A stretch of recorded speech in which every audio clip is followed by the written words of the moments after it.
Mama H. Welcome to my kitchen. This morning we are going to make a wonderful and easy breakfast dish. The recipe is a Dutch baby pancake, and I'll tell you a little bit more about Dutch baby in a minute, but I wanted to show you how simple this recipe is. So I've just got butter, eggs, flour, milk, and sugar.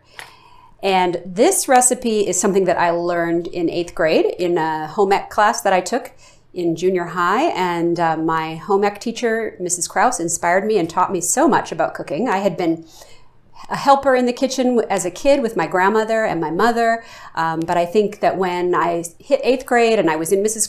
Krause's kitchen at school, I really learned how to do things by myself and to try new things and experiment. So this was one of the recipes that she taught and that I have always loved and made for my family.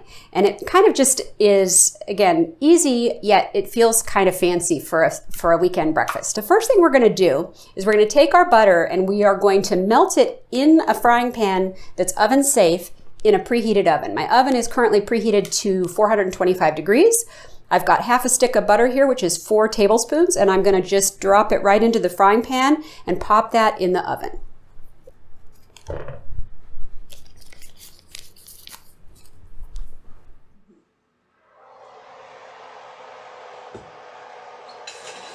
that right in the oven there. We're going to let that butter melt.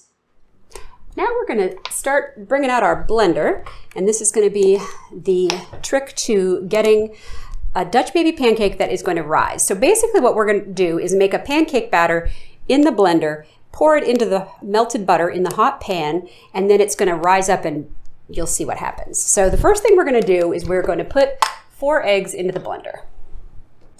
I'm going to do them one at a time.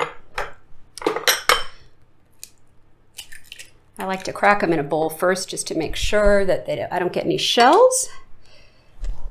To get a little piece of shell, you can just use your half a broken eggshell to scoop it out and the little piece will cling to it. That's another little trick I learned from Mrs. Krause.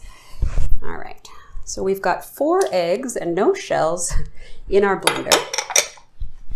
We're going to place the lid on there and we are going to blend this for about a minute on high speed.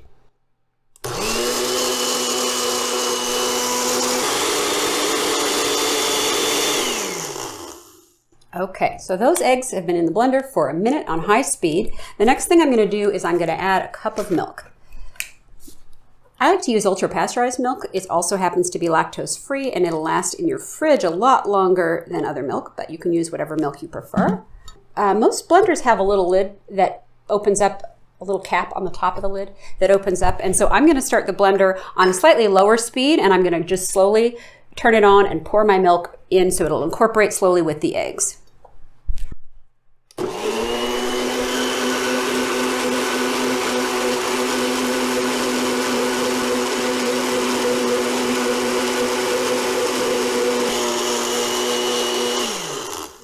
Once I've added the milk, put the little cap back on. The last step is going to be to add the flour and the sugar. So I've pre-measured here a cup of flour. Add my cup of flour. And then this recipe calls for a teaspoon of sugar. So not too sweet, but a little sweet is good. So there's kind of a level teaspoon of sugar.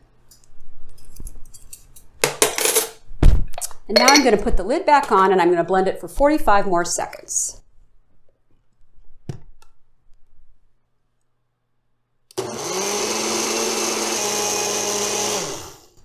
Okay, so once the flour and the sugar have been blended in here for 45 seconds with our milk and our eggs, we are going to bring them over and pour them into the hot frying pan with the melted butter.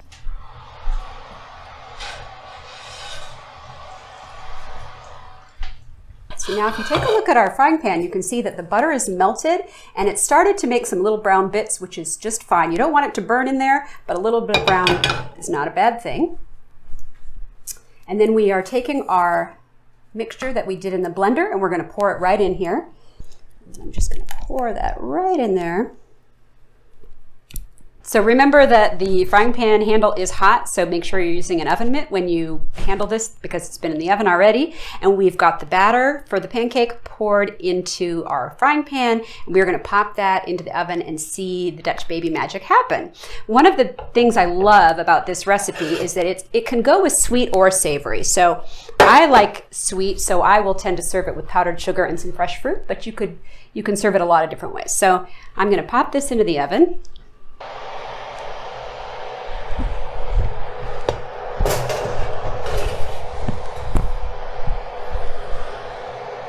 Go.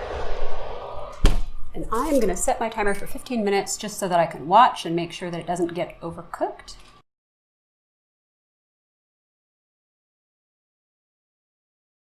So one of the other great lessons that I learned in Mrs. Krause's 8th grade home ec class was clean as you go. She always taught us that when you have inactive time in your recipe, to really use that time when your meal's in the oven or cooking to just clean up your kitchen and tidy it up. That way at the end you can enjoy your meal and not have a big messy kitchen. Okay, it's been 15 minutes, so we're gonna check on our Dutch baby. Some ovens, it's maybe 18, even 20 minutes, it just depends. My oven's running a little hot, so 15 minutes I think is just about right. Let's take a look. Oh, that looks great. So you can see it has poofed up nicely around the edges, and it's got these nice crackly crusts and some of that brown butter coating around it. Sizzling, it looks great. So this is just an exceptional treat to serve to your family on a Saturday or Sunday morning. When my kids used to have sleepovers, their friends used to love it when I would make a Dutch baby for them in the morning, and they'd come down and enjoy that with some syrup, powdered sugar, squeeze a lemon or some fresh berries. This looks like it's ready to cut, so it's fresh out of the oven, and I like to serve it warm. I'm going to use an acrylic knife to cut into my Dutch baby and cut it into wedges, and I like to use the acrylic instead of a regular knife when I'm cutting into my skillet so that I don't scratch the surface. This would definitely serve 4 people, could serve more, but most people want more than one slice, so keep that in mind. Look at that beauty. This looks great. Let's take a slice out and test it out. Make sure it's all right to serve. I'm gonna add a little powdered sugar to mine. I've got a little bit of maple syrup. Just a tiny drip. And I'm going to put some berries on this side. Let's test it out. Make sure it's worthy of our guests.